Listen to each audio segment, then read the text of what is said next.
Hari abantu bakunda kurota bari gukoropa inzu cyangwa se ukoropa muri sale. Gukoropa byaba bishatse kuvuga iki mu mibereho yacu ya buri munsi? Ese gukoropa byaba ari inzozi nziza? Hari abenshi bakunze kurota bakoropa bakagira ubwoba cyangwa se kurota bakubura mu nzu cyangwa se muri sale bakagira ubwoba, ariko uyu munsi hari umukunzi wacu wadusabye ko tumusobanurira uko ese gusobanukirwa izi nzozi zo kuba umuntu arota ari gukoropa byaba bishatse kuvuga iki? Reka nkubwire ngo wowe utarakora subscribe, kora subscribe kugira ngo tubane neza muri iki kiganiro, kandi ukore like, usharing iki kiganiro ni kiza kukuryohera kugira ngo ibintu birusheho kurushaho kugenda bigenda neza cyane. Mu by'ukuri kurota ukoropa inzu byaba bishatse kuvuga iki? Kurota ukoropa inzu bishobora kuba bisobanuye ubuzima bwawe bwite.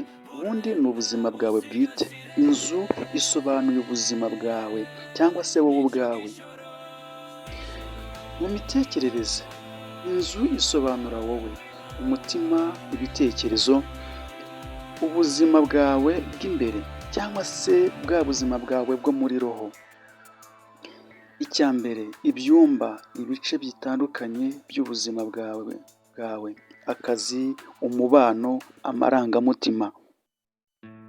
Gukoropa bisobanuye, ubundi gukoropa ni nko kwikuramo ibitagukwiriye cyangwa se kwitunganyamo ibyo utagikeneye mu marangamutima no mu mibereho yawe, kwikuramo ibitagukwiriye.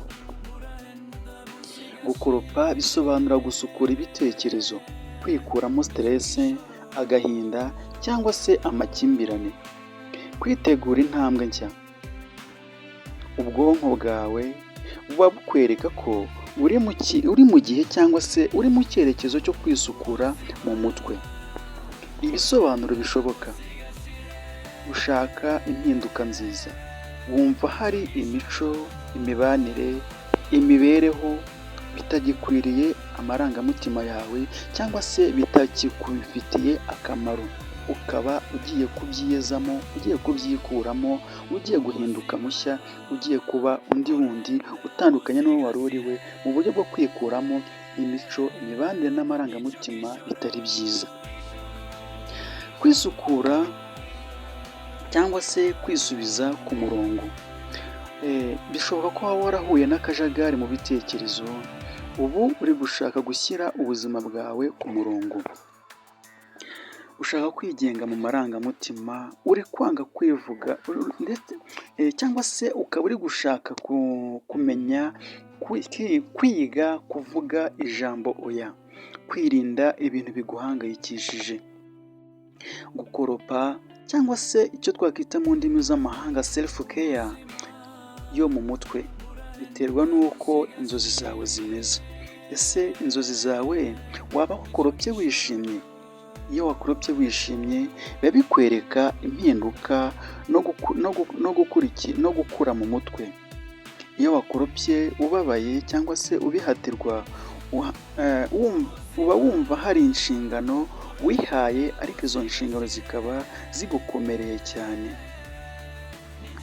Igihe inzu yari yanduye cyane, biba bishatse kuvuga stress imaze igihe kinini, none ubonye ko ugomba kuyikemura, ukaba ugomba kuyivanamo, ufite ubundi buryo bushya cyangwa se uri gutekereza ubundi buryo bushya bwo kuba wayivanamo mu buryo bwihuse.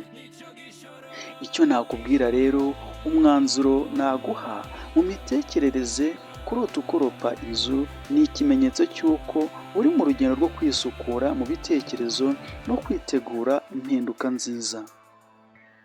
Ni inzozi nziza zerekana kumenya ikibazo no gushaka kugikemura.